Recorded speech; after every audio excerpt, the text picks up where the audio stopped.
un podcast de Cooperativa. ¡Buenas noches, Chile! ¡Buenas noches, Viña del Mar! ¡Buenas noches, Quinta Vergara! ¿Cómo pisa el monstruo? ¡Qué miedo! Dios mío. Cooperativa Podcast presenta Diarios de Viña con Sebastián Esnaola. Capítulo 9. Viña 81. El mejor de todos.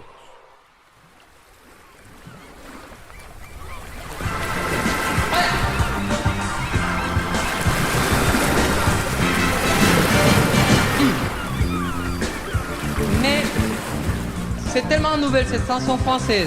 Ah, pero qué elegante, Homero.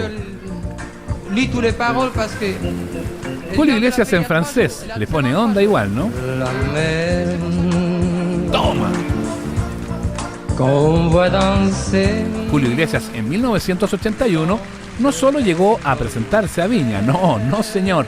Vino también a conducir un programa festivalero en TVN. Bueno, ¿qué decirles ya ahora? Decirles que si tuviera que algunas palabras para empezar este programa, lo que mejor se me ocurriría es que Dios nos pille a todos confesados. Pero no era cualquier programa satélite del festival, no. Viña en el Mar era bien fifí, bien pituco, bien cheto, como dirían los argentinos. En vivo, nada menos que desde la Casa Yarur. Mira, era tan pero tan pro todo que Iglesias se alojaba en una tremenda casa en Olmué y se iba a hacer el programa en helicóptero. ¿Cómo lo hay ahí? Decirles que estoy aquí por puro atrevimiento, porque la verdad es que yo nunca he presentado un programa de televisión. Oye, es que por ese programa se pasearon todas las estrellas que habían llegado a Viña. Tanto así que desde Tele 11, el canal que hoy conocemos como Chilevisión, miraban desde lejos, detrás de un árbol, así como el meme de Juan Gabriel. Tenían que inventar algo para hacerle el contrapeso a Julio Iglesias y su programa. Empezaron a pensar... ¡Tengo una idea! Y se pasaron 3 pueblos. Crearon el Festival en Bote, conducido por un crack, pero de nuestras tierras, el gorrión de Conchalí, Don Salo Reyes. Dijiste que no hablara. ¿Verdad que es linda esa canción? Básicamente era un programa de televisión que se hacía arriba de una lancha que capitaneaba el periodista Lucho Fuensalida. Claro, Julio Iglesias andaba en helicóptero, pero aquí te tenían un show en bote. ¿Qué te creías? Atención, tenemos esta tarde en el Festival en Bote. La idea del programa era que se transformara en una especie de parodia no solo del festival, también de otros programas de la época, con humoristas, imitadores de artistas y una que otra cosa más. Ahora sí, llegó el momento del accidente en el Festival en Bote. Tú la llevas. Vean. ¿Fue galleteado? Sí, no fue galleteado. Vean. El problema ocurrió cuando un día invitaron al cantante argentino Ricardo Cherato, jurado del Festival del 81, y se empezó a marear. Pidió que lo llevaran a tierra firme. ¿Qué hacemos?, se preguntaba la producción. Y justo apareció un bote chiquitito que venía con 6 personas de vuelta de un paseo por la Caleta Portales. Subieron a Cherato a este bote que alcanzó a avanzar un poquito y de repente se empezó a hundir. Desde la lancha en que se estaba grabando el programa quedaron con la boca abierta. El artista argentino terminó en el mar y los otros pasajeros del bote también, incluso algunos niños. Entonces el gorrión se vistió de superhéroe, Super Salo. Se tiró al agua nomás por miércoles para tratar de salvar a los náufragos. Afortunadamente no pasó de un buen susto. Así lo recordó Salo Reyes años más tarde en Chilevisión. Y como yo fui marino, entonces yo caché que la gente que se fue al bote empezaron a marearse. Se fue a una embarcación chica que no era para 8 personas. Se fueron 3 niñitas de 14 años y lo pasaron las noticias y siempre la gente pensó que era algo preparado. No. Le pusieron hasta la música de Tiburón. Y me acuerdo que se fue Ricardo Cherato y estábamos como a un kilómetro más adentro, ¿no? Del mar. Oh. Yo me tiro a salvarlo de verdad. ¿Tú te pescaste, Claro, Cherato? no, yo pesco al gallo para salvarlo. Ah. Y lo tomo el pelo para pescarlo, ¿entendés? Y no sabía yo que el gallo tenía peluca. De todo pasó en Viña 81, que para los entendidos califica en todo caso como el mejor festival en la historia, el más pomposo. Los artistas top del momento en su peak llegaron a la Quinta Vergara con tremendas presentaciones. Julio Iglesias, el Puma Rodríguez, Casey and the Sunshine Band y varios más de los que ya vamos a hablar. Basta decir que esta fue la edición que internacionalizó al festival. Tenía que salir carito, ¿ah? Claro, pero con el dólar a menos de 40 pesos nos podíamos dar ese lujito. Además, la dictadura quería mostrar una buena imagen al mundo y fue algo así como la última borrachera antes de la crisis del 82. Fue como el momento perfecto de la dictadura militar. Si yo tuviera que resumir como una imagen así como de felicidad de la dictadura, fue ese festival, esos meses. Axel Callis, sociólogo y analista político. El sueño de los Chicago, porque esto fue absolutamente impulsado por el mundo de los Chicago Boys, el sueño de los Chicago se hecho realidad, es decir, Chile accediendo a... No solo, es que es muy importante, no solamente accediendo a la música de Europa y de Estados Unidos, sino que también a bienes que les eran prohibidos a el resto de América Latina. Chile fue el primer país donde el experimento de Milton Friedman y del experimento del neoliberalismo abierto absolutamente resultaba, es decir, no es solamente lo que pasaba en la televisión, sino que también lo que se veía en las calles y los numerosos comercios de electrodomésticos, que es muy importante porque de una u otra forma el festival está arriba porque se dieron colores por todas las teles que se habían traído para todos los chilenos que se estaban pagando a 30, 40, 48, o sea, 4 años, y me acuerdo que se hablaba mucho de la pugna entre Sony y Panasonic por el VHS y el Betamax, donde los chilenos iban a poder grabar el Festival de Viña. Entonces no era solamente una cosa así como de la cultura, entre comillas, del Festival de Viña, sino que también que lo podíamos ver en colores y bien. O sea, eso también tenía un valor muy grande en esta fiesta del derroche que fue el Festival de Viña. Ok, pero no hablemos de plata, que es tan feo, pues hombre. Mejor hablemos de lo que pasó en la Quinta. Ahora saludamos la presencia de la música internacional en Viña del Mar. Era la 22ª edición del festival. La animaban Antonio Bodanovich y María Olga Fernández. La orquesta, por supuesto, estaba a cargo del maestro Horacio Saavedra. Saludamos ahora a Raquel Argandoña en Viña del Mar, un rostro que día a día está en las pantallas de la Red Amiga en televisión. La Raquel Argandoña estaba en el jurado y se llevó las miradas por su facha, en un vestido metálico escotado que se trajo de Estados Unidos. En la oficina se habló toda la semana de ese vestido, pero cuando a la Raquel le tocó hablarle al público desde el escenario, no se le ocurrió nada mejor que decir que ella era de la galería. ¡Ya, bo! Yo soy de ahí, de la galería, soy de ustedes. Gracias Raquel. Así seguimos. Ya, pero partamos con lo bueno. ¿Quiénes vinieron a ese festival? Atención. Camilo VI en su mejor momento. Ya había venido antes a Viña, pero en este show se desató.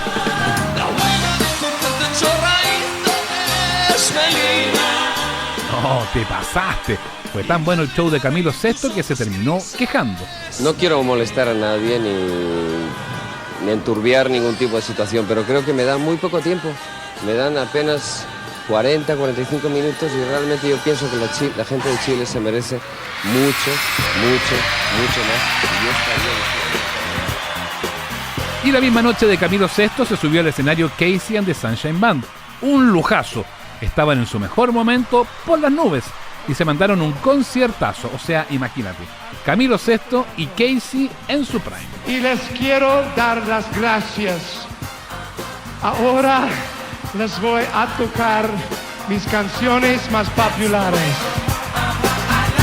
Era re simpático el Harry Casey. Trataba de hablar con el público en un español bien chapurreado y algo se le entendía. Pero la buena onda se le acabó en una conferencia de prensa cuando un periodista de La Tercera, Lucho Fuensalida, el mismo del bote, ¿se acuerda, no? Le preguntó si era bisexual. El cantante le dio flor de puñete. Tranquilo, papá. Tranquilo, papá.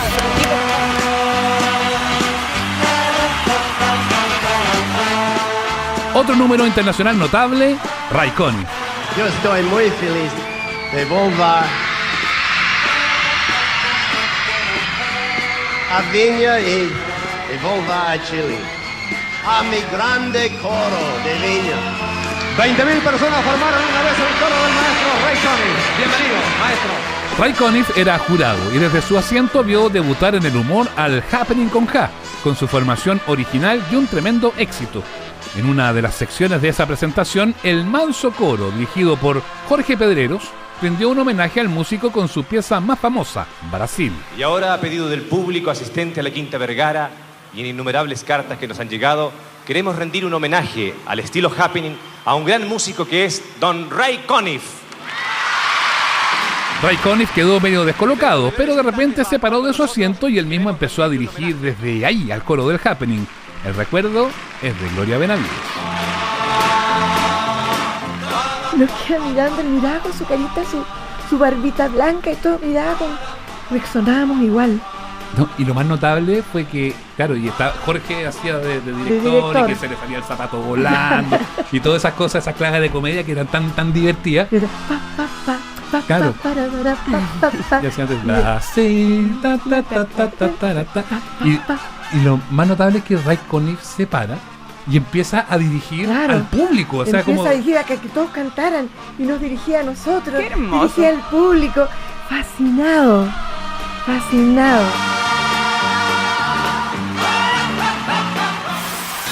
Síguelo,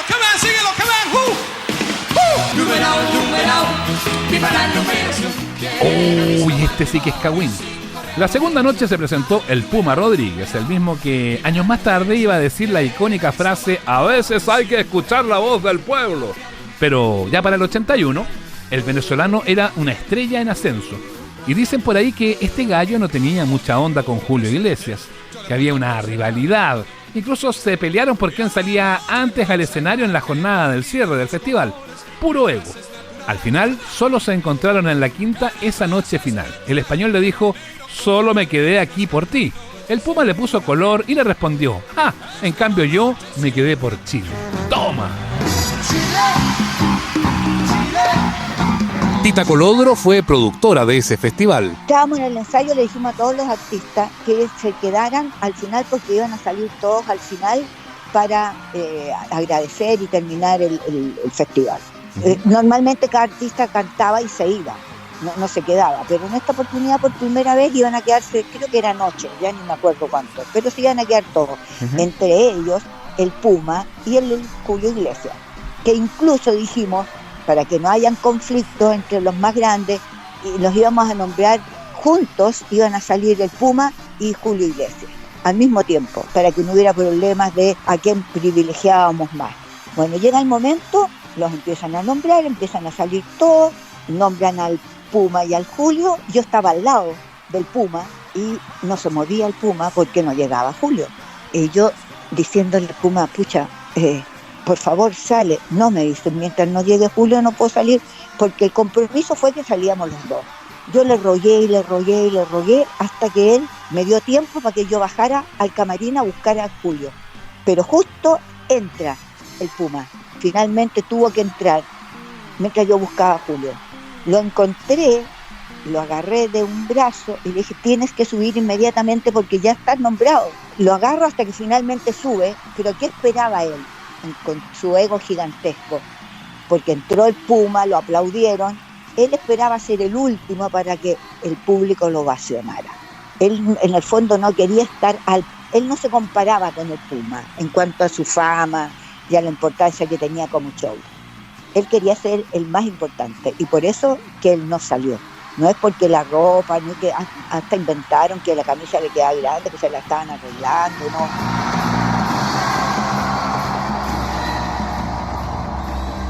Me dijo que no bajara porque no eran policías.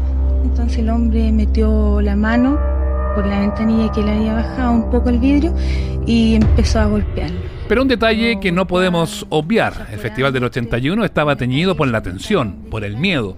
Pasa que por esos días la vida nocturna estaba bien dañada en la ciudad.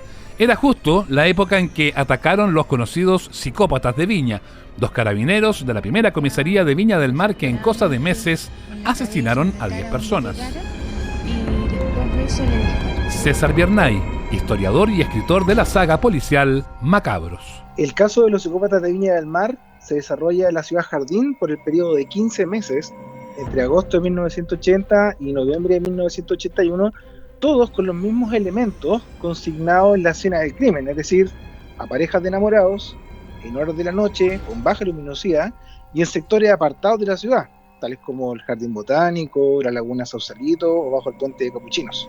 Y eso comienza entonces a generar una psicosis en todo el pueblo viñamarino, por lo que no era habitual en aquellos años. Por lo tanto, si nosotros analizamos la historia policial chilena, no hay registros de grandes asesinos o psicópatas. Por lo tanto, la situación que se dio puntualmente en la ciudad de Jardín entre los años 80 y 81 realmente fue una conmoción que no hay otra parecida, incluso en los tiempos actuales. Este es uno de los casos más recordados de la historia policial chilena y tuvo bien preocupada a la organización de Viña. Finalmente, los psicópatas fueron detenidos y fueron los últimos reos a los que se le aplicó la pena de muerte en el país.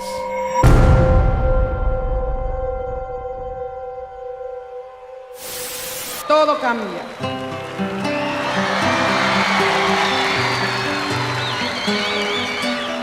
Yo considero que hay dos mejores festivales, no solo el 81. Uno del 81 y uno del 93. Porque el 93 es un festival completamente, diferente a todo lo que hubo en dictadura. Si tú miras quienes vinieron en el 93, te vas a dar cuenta de la importancia de todos los artistas que vinieron. Y que curiosamente fue el último que hizo en TVN. Estaba la Mercedes Sosa, por ejemplo. Y estaba Victoria Heredia, que invitó la Mercedes, vino con varios artistas que cantaron con ella. Y creo que también estuvo Serrat, que no estuvo de primera. Ahora, si tú te das cuenta, era más político y completamente diferente a los que venían en la época de la dictadura. Sí.